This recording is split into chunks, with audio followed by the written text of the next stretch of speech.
India live TV, सच सबसे आगे।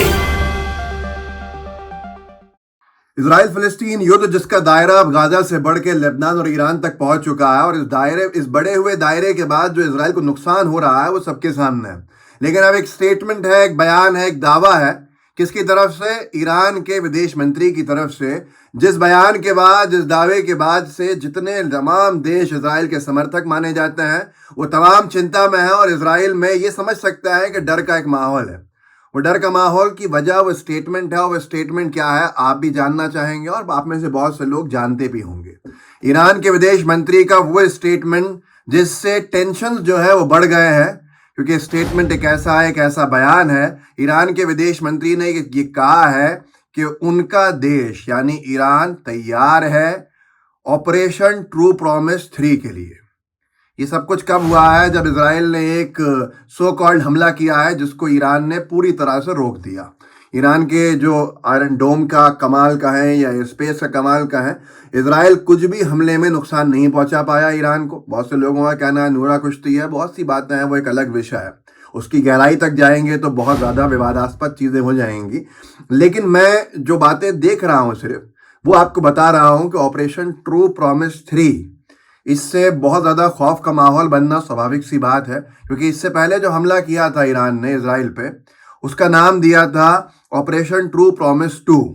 Operation true promise 2 को अपने आप में एक घातक हमला बताया था इजराइल के ऊपर। लेकिन अब जो तीसरा ऑपरेशन ट्रू प्रॉमिस है, ऑपरेशन ट्रू प्रॉमिस 3, उसके बारे में ये कहा जा रहा है कि इजराइल के ऊपर हमला करने को ईरान तैयार है। और बीबीसी ने जो दावा किया है वो चौंकाने वाला है। बीबीसी का दावा भी आपको बताऊंगा मैं कि क्या है, और साथ में रुकिएगा क्योंकि जो लेबनान में डेथ टोल है उसमें कुछ इजाफा भी है, कुछ दावे हैं कि किस किस की मौत हुई है वहाँ पर, और इजराइल की आर्मी ने क्या दावा किया है कि उसके कितने सैनिक पिछले 24 घंटे में जख्मी हुए हैं। और एक चीज़ और बताता जाऊँगा, एक वीडियो भी दिखाऊंगा जिसमें ईरान में जिस वक्त हमले की बात की जा रही थी इजराइल की तरफ से, कैसे ज़िंदगी जीवन वहाँ सामान्य था, कैसे लोग घूम रहे थे। उस वीडियो के बाद से पूरे इजराइल की पोल खुल चुकी है, और कैसे यूएस के एक बड़े रिटायर्ड सैन्य अधिकारी ने ये दावा किया, ये कहा है कि इतना हल्का हमला किया है इजराइल ने कि वो शर्मिंदा करने वाला है। ये तमाम चीज़ें इस वीडियो में आप देखेंगे आगे। बीबीसी के एक जर्नलिस्ट के दावे को लिखा है स्प्रिंटर ने कि तमाम जो देश हैं, बीबीसी की तरफ से ये वीडियो भी चलाया गया है कि तमाम देश जो हैं वो उस रीजन में डरे हुए हैं, घबराए हुए हैं ईरान के किसी भी तरह के हमले से, कि अगर वो अपनी एयर स्पेस इजराइल को देते हैं हमला करने के लिए ईरान पे, तो उनका देश भी ईरान की तरफ से हमले की जद में आ सकता है। इसलिए तमाम उन देशों ने साफ तौर के ऊपर मना कर दिया है कि वो ईरान को के ऊपर हमला करने के लिए इजराइल को एयर स्पेस देने की स्थिति में नहीं है। सीनियर बीबीसी जर्नलिस्ट के हवाले से ये लिखा है इन्होंने कि all countries in the region fearing being attacked by Iran or the excess of resistance constantly deny any use of their airspace by Israel to attack Iran। निरंतर मना कर रहे हैं अपनी एयर स्पेस देने के लिए इजराइल को, जिससे वो ईरान पे हमला कर सके। अब ये हाथ काटना कह लीजिए या युद्ध में एक तरह से पटखनी देना कह लीजिए, रास्ते बंद कर देना कह लीजिए, ये तमाम चीज़ें। लेकिन ऑपरेशन ट्रू प्रॉमिस की जो तैयारी है, ट्रू प्रॉमिस 3 की, वही मैं आपको इस वीडियो में ज़रा दिखाऊंगा। प्रेस टीवी का ये दावा देख लीजिए। प्रेस टीवी ने क्लेम किया है कि डेथ टोल जो है इजराइल के हमले से ईरान में अब 4 हो चुका है। 4 लोगों के नाम भी लिखे हैं, तस्वीर भी डाली है। Major Sajjad Mansoori, surgeon Mohammad Mehdi Shahrukh Hifar, surgeon Mehdi Naqvi और मेजर हमजे जहान दीदे।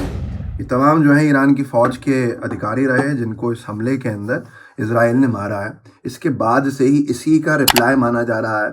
इसका रिप्लाई है ऑपरेशन ट्रू प्रॉमिस 3 ईरान की तरफ से। जिस ऑपरेशन ट्रू प्रॉमिस 3 के जिक्र से भी एक डर का माहौल बनता है, उसकी तैयारी क्या है वो आप इस वीडियो में देख लीजिएगा अभी। लेकिन ये इजरायली आर्मी ने जो दावा किया, स्प्रिंटर ने जो लिखा है कि 61 सोल्जर्स जख्मी हुए हैं लेबनान ने पिछले 24 घंटे में। 61 सोल्जर्स ईरान के। यूके के प्राइम मिनिस्टर जो हैं उन्होंने ईरान को बोला है कि ईरान से विनती करी है कि वो कोई भी इजरायली हमले के जवाब में भारी कार्रवाई ना करें, इससे कि नुकसान बहुत बड़ा होगा। जो फॉर्मर कमांडर हैं सेंटकॉम के, उन्होंने ये कहा है, न्यूज़ कलेक्शन ने लिखा है कि Israel's attack was very embarrassing. Israel का हमला बहुत शर्मिंदा करने वाला था। जनरल मैककेंजी जो फॉर्मर कमांडर ऑफ सेंटकॉम है, उन्होंने लिखा है कि उन्होंने बोला है CNN को कि इजराइल का जो हमला था वो बहुत ही शर्मिंदा करने वाला था और बहुत शर्मिंदा था। I have told the Israelis many time, मैंने कई बार इजराइलीज को बोला है कि अगर मैं भी सेंटकॉम का इंचार्ज होता, ईरान की जो स्काई है वो इम्पेनिट्रेबल है, उसको आप नहीं उसमें घुस सकते हो। और सबसे अच्छी चीज़ है कि ईरान के ऊपर हमला करो असैसिनेशन के ज़रिए, मतलब उनके नेताओं को मार के।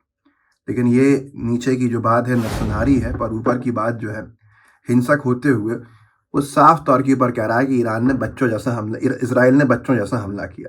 ईरान का एक वीडियो भी चला है कि कैसे ईरान के लोग जो हैं वो सामान्य तौर पे हैं, और उसने पत्रकार ने एक जो चल रही थी मॉर्निंग वॉक के लिए, उनसे यही पूछा कुछ लोगों से कि वो कह रहे हैं कि इजराइल ने ईरान पे हमला किया, आपको डर नहीं लग रहा है बाहर जाने से या स्पोर्ट्स खेलने से?